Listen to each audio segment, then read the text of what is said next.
Previously on The Flash, wife died, fought Reverse Flash, left him in limbo, found new love, captured serial killer, got engaged, now time to get married. Which leads us to... We open on Barry and Fiona's wedding day and all's going well until one of the Guardians of the Universe show up and tells them that the Reverse Flash has escaped from limbo and he wants revenge on the Flash for leaving him in limbo. After all he did was kill the Flash's wife. Barry refuses the Guardian's help and goes after him. While this is happening, Barry's superhero and cop friends arrive. Question: Barry's cop buddies don't know he's the Flash, so why haven't the cops figured out Barry's secret identity? It's awfully convenient that superheroes suddenly appear at a random cop's wedding. Also, why hasn't Barry revealed his secret identity to Fiona? Iris knew, but not Fiona. And why did it take several years for Barry's parents to finally meet Fiona? This issue opens with a nurse taking a baby on a stroll and losing it and having it smashed through a giant mirror. Fortunately, it was saved by Kid Flash Wally West on his way to Barry's wedding. With Barry missing from the wedding ceremony, Wally is about to look for him until that same unnamed Guardian of the Universe appears and forces his suit back into his ring and mentally makes Wally lose the will of super speed. How?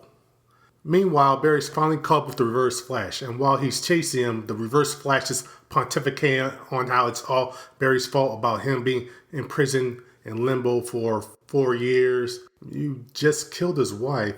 Well, while this is happening, he also sculpts an image of Iris into a mountain. What an asshole! Meanwhile, back at the church, Fiona is giving Barry's parents, or us, the crazy eyes. While that's happening, the Reverse Flash is fighting the Flash across the desert, snow-capped mountains, the oceans, space. And just as the Reverse Flash comes back to the church and is about to kill Fiona, Barry stops him by breaking his neck. Relax, it's not a spoiler. The cover of this issue ruined that surprise. As the Reverse Flash is being carted away, Barry comforts Fiona. He still hasn't told her his secret identity. Why hasn't he changed back to Barry Allen? Well, anyway, the media arrives and start bombarding the Flash with murder questions, and Fiona faints and the Flash takes her to the hospital. Why? She's not sick or injured, she's just a bit tired. Just took her in the back room for a few minutes. Anyway, I assume he did this to get her out of the story. Meanwhile, at the Central City Police Headquarters, the Rogues, Captain Boomerang, Captain Cold, and the Trickster break into the coroner's office and steal the Reverse Flash's body. With the cops closing in, they escape via a 5-story tall remote control flying boomerang.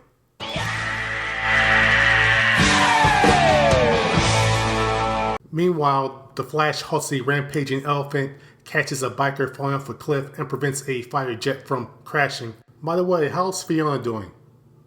Nobody cares? Okay.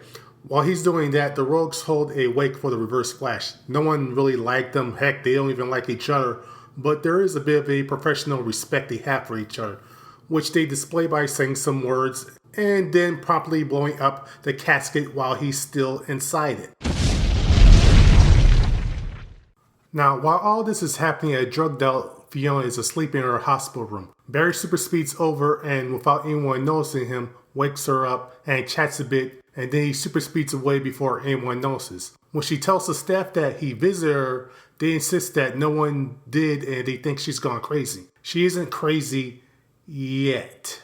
The issue ends with Barry as the Flash in handcuffs.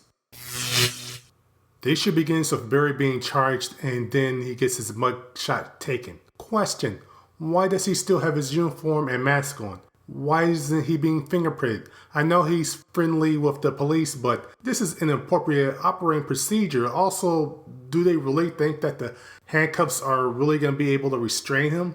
Of course! Or that they can realistically keep him in jail? He can leave anytime he wants.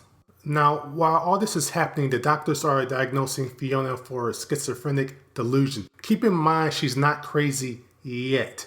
It's at this point where I really question Barry and Fiona's relationship. She obviously loves him, but he barely even thinks about her. We're now introduced to the B story, and it's about a young pickpocketer named Angelo. The story is pretty uninteresting unless he's being set up as a possible Jason Toddish character for the Flash family. Also, I'm starting to get a bit of a stranger danger vibe from Detective Curtis. Meanwhile, the Flash leaves jail and saves some people and winds up getting his hands bloodied. Barry goes to the hospital to get his hands bandaged up because I guess he doesn't have a healing factor. And right at that moment, Fiona's being wheeled by the room he's in. She senses him and jumps up out of the wheelchair and makes a break for him.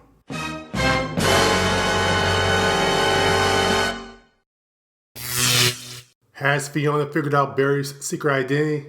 Nah, she mistakenly hops onto a complete stranger thinking it's him. It's at this point that she's completely cracked and then is drugged on the spot. Don't worry though, Barry helps her back onto the gurney. The B story kicks in again as Angelo's apartment building is on fire. He tries to run in to save his mother, but the Flash has to save both of them. All that's happening as the cast of the Warriors are watching. Shortly afterward, Barry chats with his parents, but Fiona is never brought up. While that's happening, the Warrior rejects attack a hobo who turns out to be Grodd. There's a really great image of Grodd face imposed in the background as the gang members are trying to escape. There's a very sketchy and horrific feeling to it. But enough about that. What's the Justice League doing during all this? Why they're beaming Barry up to the Watchtower? So, do they want to talk to him or help him out like, normal friends would? Nope. They're holding their own trial on whether or not to kick him out of the JLA or not. I thought this story was taking place during the JLA Detroit days. Next time on the Trial of the Flash. Flashback. Superman voting. Grodd going mental. And shouldn't the Flash have a lawyer by now?